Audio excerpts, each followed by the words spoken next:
mo dí ọ̀wọ̀ sà mo ń wo ọpọlọ orí èèyàn ńlẹ̀ ìka ọmọ kéékèèké tìtúndé ààrẹ wọn tó ṣe yẹ o so ẹ jẹ́ ká gbójú ìjà sí àwọn bàbá yìí àlẹ́nu lọ́dọ̀ àwọn olóṣèlú àwọn ọba yìí ní títí wa tí wọn ò bá rí àfijókòó sí ṣẹgbọ́n mi sà wọ́n sì the majority of them wọ́n sì tried náà bá fi méjì nínú wọn méjì or mẹ́ta nínú wọn jẹ́ dófin àwọn tó kọ àmà sọ pé ohun tó ṣẹlẹ̀ ní ìlú bàbá yìí ẹ má jẹ́ ṣẹlẹ̀ ní bíbá yóò kábíyèsí ohun táwọn aráàlú fẹ́ ṣe o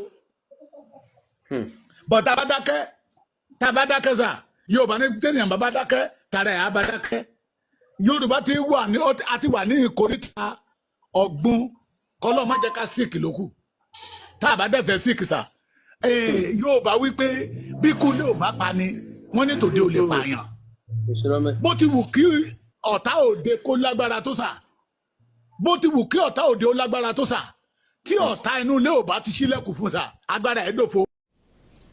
ó mú kẹ́ di ọ̀tá àwọn ọmọ Yorùbá. The Yoruba say that we need our freedom. This is time for us to go.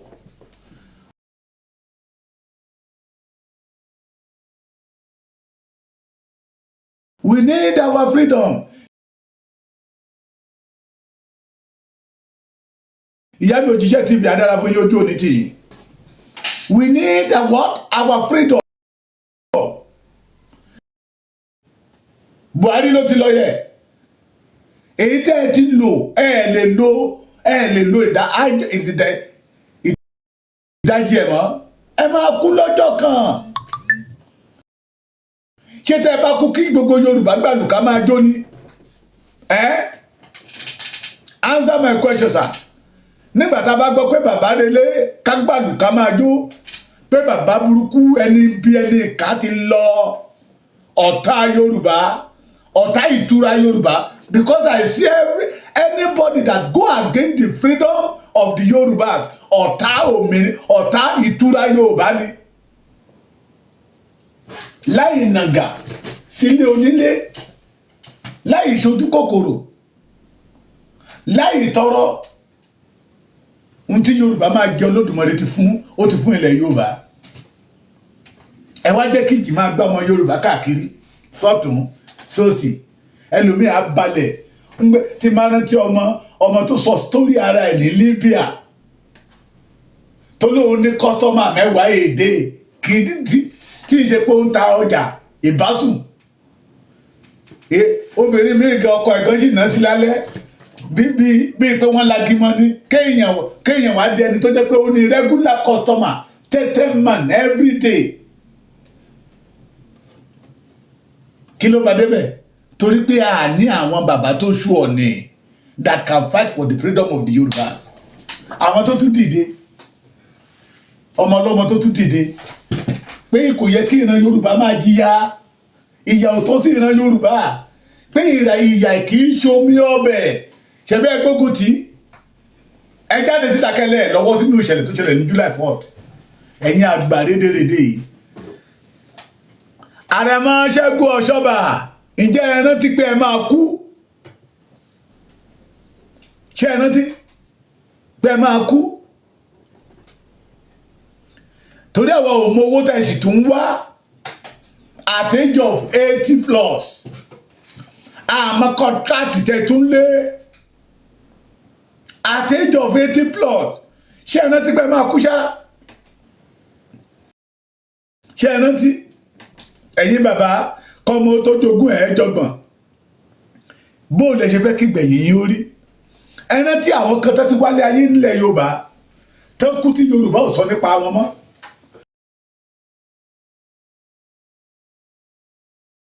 tó dé pé tá a bá mẹ́ṣẹ̀ orúkọ wọn ní èdè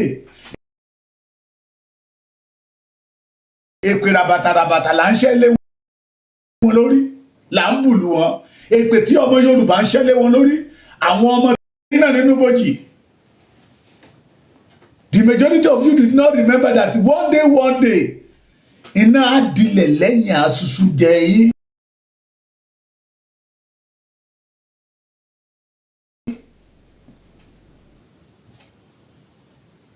Yorùbá tó jẹ́ pé that can continue promoting your name, your legacy. ẹ sọ̀rọ̀ ayé dọ̀tá àwọn torí ojú kòkòrò olè ẹ wá ìtura fún ìran Yorùbá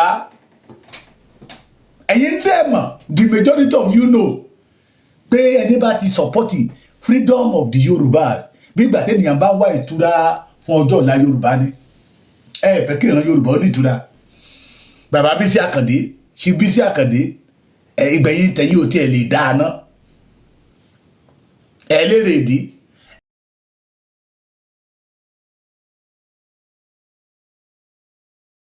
ìgbẹ̀yìn yóò lè dáa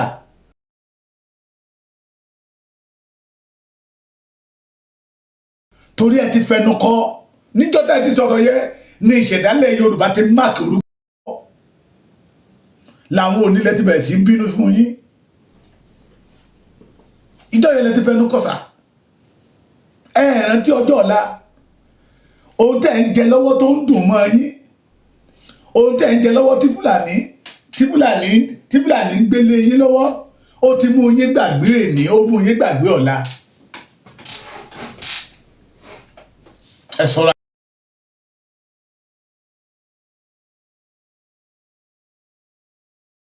ayé di ọ̀tá fún ìran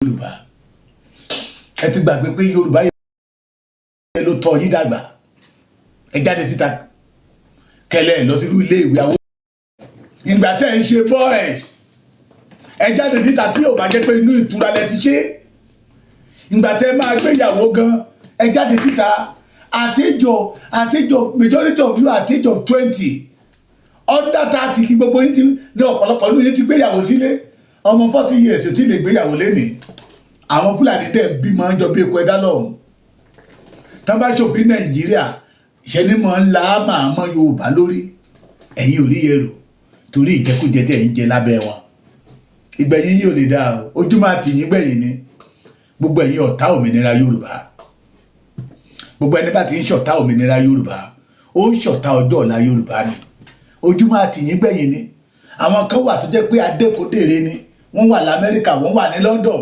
torí pé wọ́n ti kọ́lé wọ́n ti ra mọ́tò wọ́n ti ṣe gbogbo ẹ̀ kò sí tẹ́ bá sọ̀rọ̀ òmìnira Yorùbá lọ́wọ́ wọn pé what concern about that ìṣẹ̀dálẹ̀ Yorùbá máa yọ yín àyàfi tí ẹ̀ bá jẹ́po tí ẹ̀ bá jata ilẹ̀ Yorùbá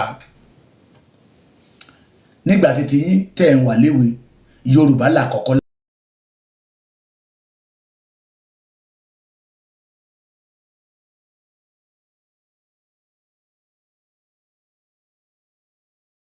pé ògo ló ń lọ yìí ibẹ̀ ni Yorùbá ti máa ń fún wọn ní àrà pé gbà ìwọ ló dára yìí Yorùbá ni òràrà ń dámọ̀ o àwọn bàbá àtàná fi ayé tù yín lára wọ́n fi gbàrọ̀ yín lọ́rùn ń tẹ́ bá fẹ́ tán mọ̀ kó lè gbé ayé yín dìde làwọn ń ṣe fún yín àwọn ń làágùn nígbà tó tutù ń mú torí ọ̀rọ̀ yín ni wọ́n á máa làágùn nínú òtútù bàbá mi Ògúnṣẹ́gun Adébánjọ ní ẹ̀jẹ̀ Fúlàní wà lára wọn kò mi ò dá òtún ẹ̀ ó lè rí bẹ́ẹ̀ ọ̀rọ̀ lẹ́sọ àwọn bàbá yìí á máa làágùn nínú òtútù they work hard because they want better life for you they want your life to have meaning ọmọ 40 years bàbá ṣe ń bọ̀ ojú ayé yín ni pé tọmọ bá graduate lénìí á tún padà lọ́kọ́ṣẹ́ tailor ni lọ́kọ́ hairdresser ẹ bá máa sọ nílé ìwé ẹ̀yin òbí táwọn ọmọ yín bá ti jáde ẹ jẹ́ kán lọ kọ́ṣẹ́ ọwọ́ iṣẹ́ ọwọ́ mélòó lẹ kọ́ nígbà títí yín nígbà tẹ́ ń kàwé àní ìgbẹ̀yìn yín ò lè dáa ojú máa tì yín gbẹ̀yìn Ọ̀túnba Níyì Adébáyọ̀ Yorùbá dẹ̀ máa ń pòwe kan o lórí ọ̀rọ̀ Ọ̀túnba Níyì Adébáyọ̀ ni o ọmọ general Adéyínká Adébáyọ̀ lẹ́kìtì wa ń bí báyìí wọ́n ní ọmọ tá a bí sọ́gbà yìí ṣiṣú yọ àbí mo parọ́ ní ẹ̀yin bàbá mi àtẹ̀yìn ìyá mi tẹ́ wà lórí ètò Yorùbá ló pòwe yẹ ọmọ tá a bá bí sọ́gbà kì í ṣiṣú yọ ṣé ẹ mọ̀ tán pè lọ́gbà láyé àtijọ́ táwọn bàbá wa àgbẹ̀ tán bá ṣiṣẹ́ oko tán wọ́n wá mú igi dólẹ̀ ló dàbí rìsáàbù títí wọn bí store wọ́n wá to iṣu sí láti dè wọ́n lè tó kó jẹ́ pé 20 báyìí tó máa gùn gan tó máa pọ̀ wọ́n wá kó ìmọ̀ ọ̀pẹ̀lẹ̀ lórí kóòrùn má bàa jẹ iṣu yẹ so tó bá ti tó time tọ́gbẹ̀lẹ̀ bá ti dé wọ́n máa ní ọwọ́ yá lágbájá lọ múṣu mẹ́ta wá lóko tàmọ̀dù lọ múṣu mẹ́ta wá lóko so ẹni tí ó bá mọ̀ ló tó mọ̀ ń yọ òkè àtòkè ló ti bá máa mú tẹ́nìyàn bá lọ yọ láàrin gbogbo láì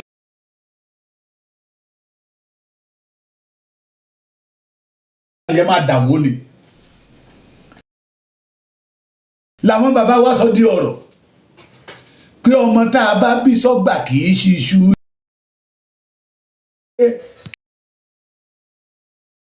kí ló dé tẹ̀ ń ṣiṣu yọ ṣé àwọn Tinubu ló kọ ìwà burúkú yẹn greedy wickedness náà pọ̀ sí yín lọ́pọlọ.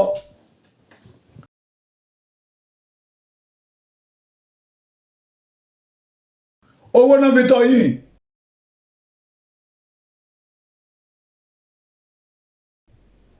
Ẹ̀yin ò mọ nǹkan tó ń pè ní ìyà. Nígbà tí táyà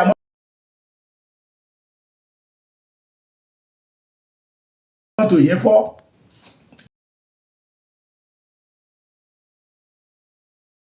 Àbí bẹ́ẹ̀ kọ́? Ọmọ tá a bí sọ́gbà níyí tí ò yẹ kó ṣiṣu yọ.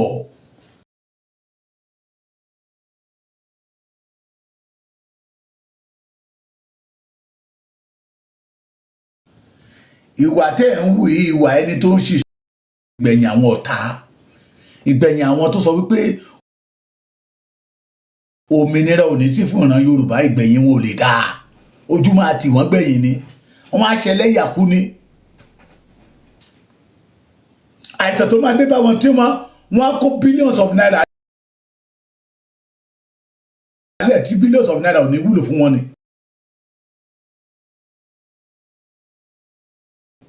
Tí ò lè ṣe.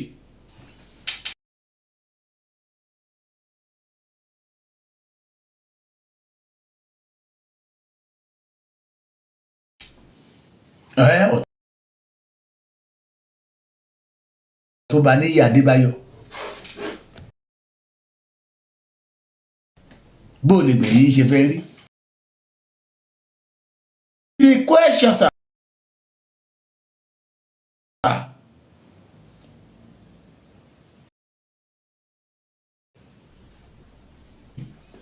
kí ló dé tó mi títí ní òṣòro fún ìran Yorùbá kí ló dé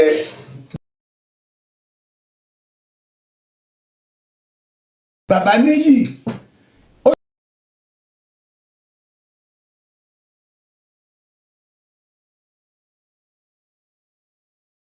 yẹ kí yìí máa pọ̀ sí ni nígbà tẹ́ bá ń pàṣán àwùjọ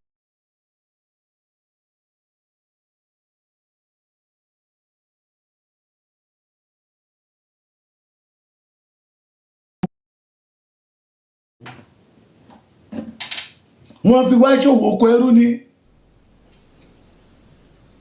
ẹ mọ̀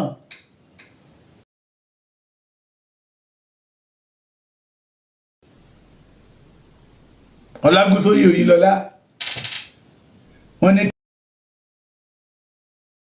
kí ni gbẹ́dọ́gbẹ́dọ́ fẹ́ fi gé ọ̀gẹ̀dẹ̀ gbẹ́ kí látẹ́gùn fẹ́ fi gé gẹdú ṣe ẹni tó ti yóò tó ti ń wá bẹ́kùbẹ́kù kí lẹ tún wá tẹ́fẹ́ sọ ayé kí ọ̀tá Yorùbá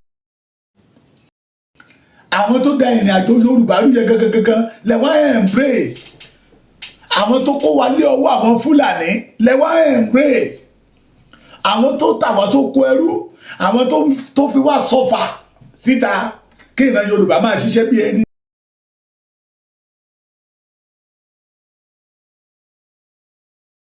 kán máa jẹ̀jẹ̀ ìrírí lẹ́wà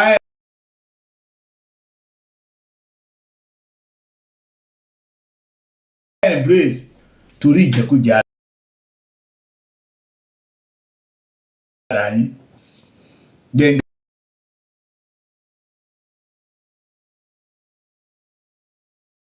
dáadáa nẹ̀ ẹ jẹ́ kí Yorùbá ó jèrè yín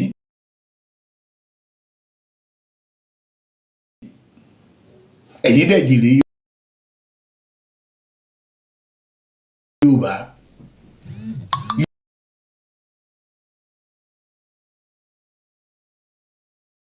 Yorùbá ṣe yín lóore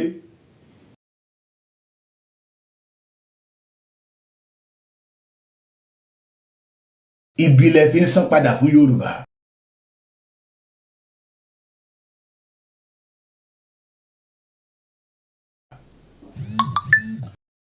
èyí yóò ṣe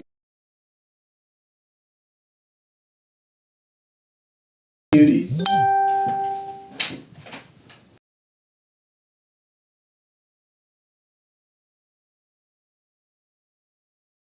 bóòní gbé jẹ́tẹ̀ ẹ̀dúró náà yẹ ẹ̀yìn tẹ́ ìpera yín ní àgbààgbà ilẹ̀ Yorùbá yìí lọ́kùnrin lóbìnrin ṣé ẹ ti ẹ̀ rántí ọjọ́ Yorùbá nírú yín kí yàrá jẹ wá you are one of the products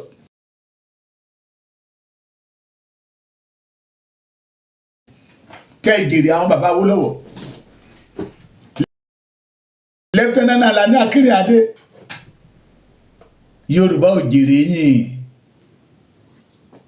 ẹ̀yin tó yẹ kẹ́ jáde síta pé ilé tí yẹ Yorùbá ó jìyà ó tó gẹ́ we need our freedom the Yorùbá must be free ṣé torí pé ẹ ti mígù pẹ̀lú àwọn ará bíi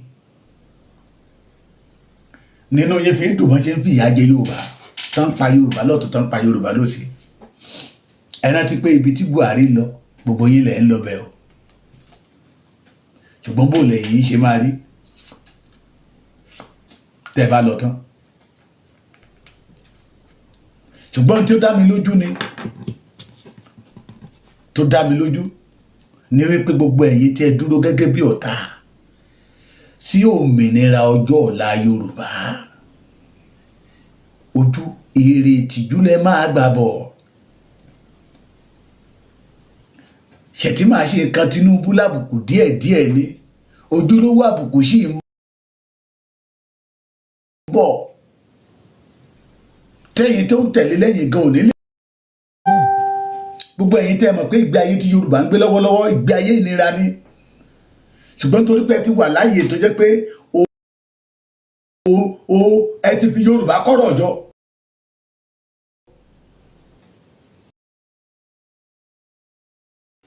bí Yorùbá bá ń ṣàìsàn kò kàn yín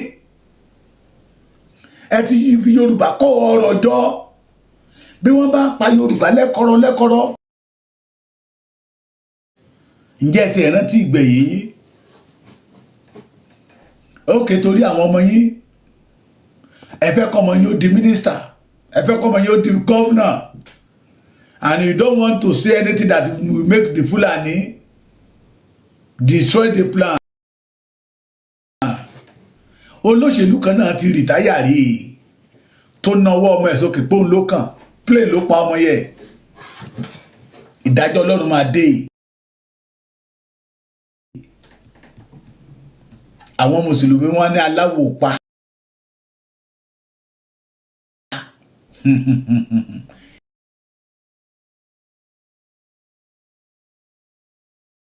ìdájọ́ Ọlọ́run máa dé fún gbogbo ẹ̀yin ṣìkàṣìkà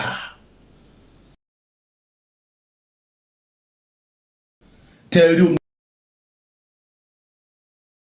ayé mo ní bàbá kan pè mí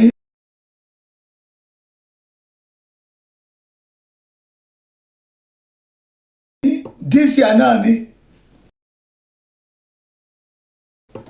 ó retire as a civil servant, senior civil servant l'Abuja. You never know your neighbor. You never know your neighbor. Edema. It is because you do not have the spirit of careness.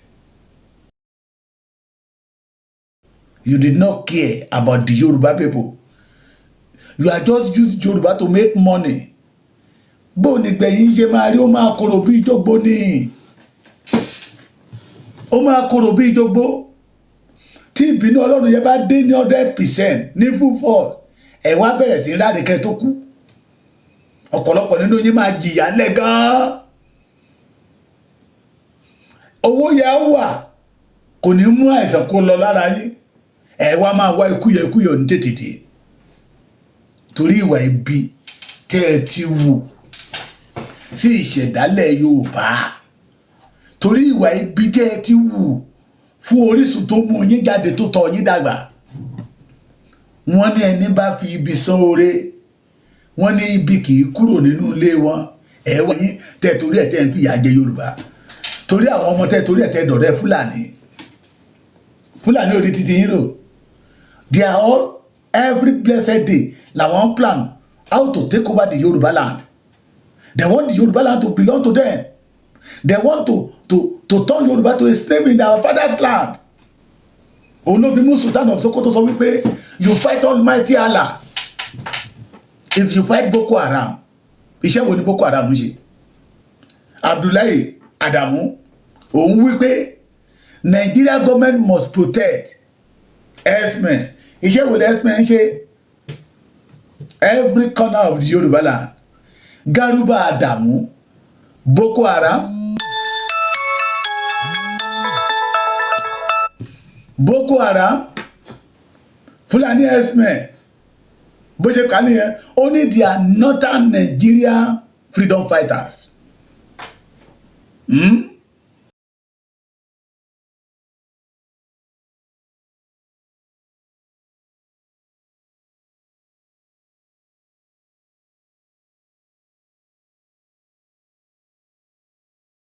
Sunday Igboho tó jẹ́ freedom fighters for the Yoruba.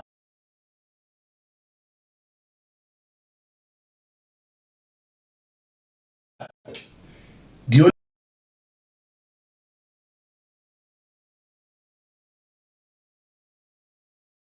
only man that say don't kill the Yorubas.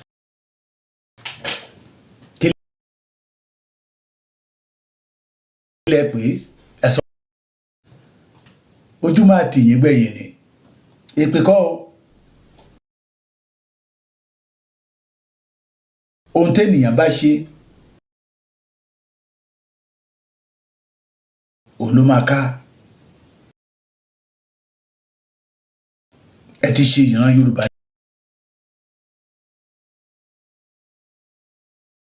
ní jàǹbá. Ẹ ti ṣe ìran Yorùbá ní jàǹbá. Kọ̀yà for Yorùbá land. Ká gbé aṣọ ọmọlúàbí wa ká gbé sẹ́gbẹ̀ẹ́ kan náà. Bóyá máa dra kí ni ẹni tá a máa lọ gbé abẹ́ àpótí wa, ìtẹ́lẹ̀ àpótí wa. Káwa náà wọ aṣọ táwọn ìyá wa ayé ìjọ wọn àná àtàwọn bàbá wa ayé ìjọ wọn àná tán pè ní tàmídànù. This is time for the Yoruba to stand up and fight for our right.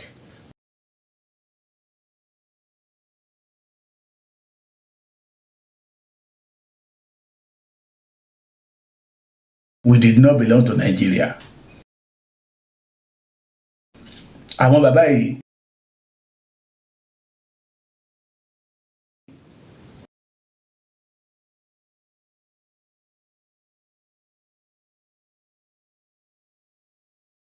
we did not belong to Nigeria. We did not belong to Nigeria. embargo tán gbélé Yorùbá lórí ẹja rí embargo yẹn lẹ̀ nígbà tí ìwọ bá di alágbára tán ìwọ yóò já àjàgà rẹ̀ kúrò lọ́rùn rẹ̀. This is time for the Yorùbás láti já àjàgà Nàìjíríà kúrò lọ́rùn wa. We are not a slave but we are living like a slave torí pé àwọn bàbá wa ti tá wa. Mo gbàdúrà ohun tó ṣẹlẹ̀ ní Benue kò ní ṣẹlẹ̀ nílẹ̀ Yorùbá ṣùgbọ́n mo tún sọ fún yín pé these people have surrounded the Yoruba land. I want you to remember the message that this old man passed to us, Brigadier General Kule Togun, that said that the Fulani has surrounded the Yoruba land, invade the Yoruba land with full arm. Ṣé yẹ kí Yorùbá máa wòran? Olójú kò ní jẹ́ kójú òun fọ́. Yorùbá ní pé igi gangan má gún mi lójú. Òkèèrè la ti ń wò àbí bẹ́ẹ̀ kọ́. This is time for the Yorùbás to say no to the agenda of this bad leader that we have, the Kabiyesi, that they don't want to have anything to the Yorùbás. They do not have value to the Yorùbás. We the Yorùbá, we are suffering.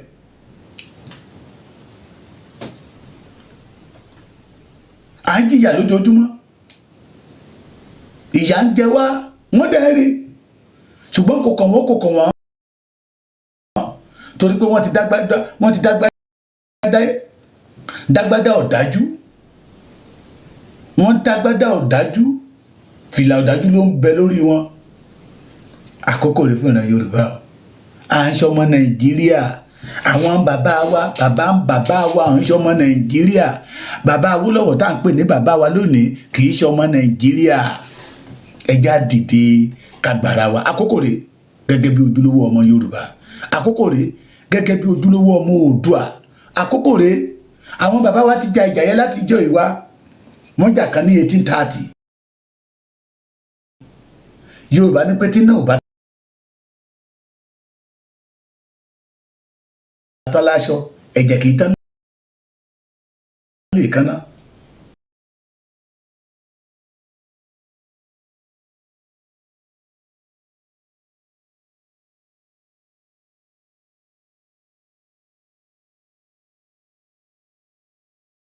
Ghana and raise them because they are not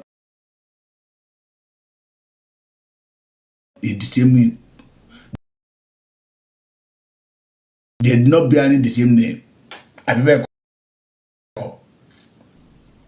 Wọ́n fẹ́ dárú àrà ní Sẹ́ríkì fi gbilẹ̀ l'Ékòó, ní Sẹ́ríkì fi gbilẹ̀ ní Ìbàdàn, l'Ábẹ́òkúta, gbogbo all our city ní Fúlàní ti fẹ́ gbà mọ́ wa lọ́wọ́. Àdẹ̀wùwà ẹ̀yàn ọmọlúàbí ni wá, ọmọlúàbí tó dẹ̀ ń kó ìyà jẹ Yorùbá, ọmọlúàbí tó ń ti ìran Yorùbá sínú ìgbèkùn, ọmọlúàbí tí ò jẹ́ kí ìran Yorùbá orí ọ̀nà lọ. Àkókò rèé láti dìde láti jà fún orílẹ̀-èdè wa. Yorùbá ẹja dìde o, ẹja dìde. Ó lè báyìí, à ń forí rọ, ẹja máa rántọ́ àwọn ọmọ wa mọ́lù. Bí ọ̀la ṣe máa rí èní láti máa mọ̀. Ọjọ́ ọ̀la ẹni ló dẹ̀ ṣe kókó. Ọjọ́ ọ̀la wa làwọn wọ̀nyí fi ń ráre. It is because àwọn ọmọ títí wọn ò sí nílé. Ẹja dìde. Ẹ̀wù ọmọlúàbí wa yẹ ká dáadáa, ká tọ́jú ẹ̀, ká wá gbé ẹ̀wù tamídànù wọ̀. Tamídànù tí kò gbà wọ̀sí mọ́ra, tí ò gbà yà mọ́ra. Kí Yorùbá kọ́ ìwọ̀sí. Ẹsẹ̀ mi Yorùbá méjèèjì lórí omi. Bí Fúlàní ṣe ń ré kan lépa, bẹ́ẹ̀ náà ni Ìgbò ṣe títí wọn. Abẹ́ẹ̀ tí ìgbọ́ pé Ìgbò ti sọ pé Ilé Ifẹ̀ belong to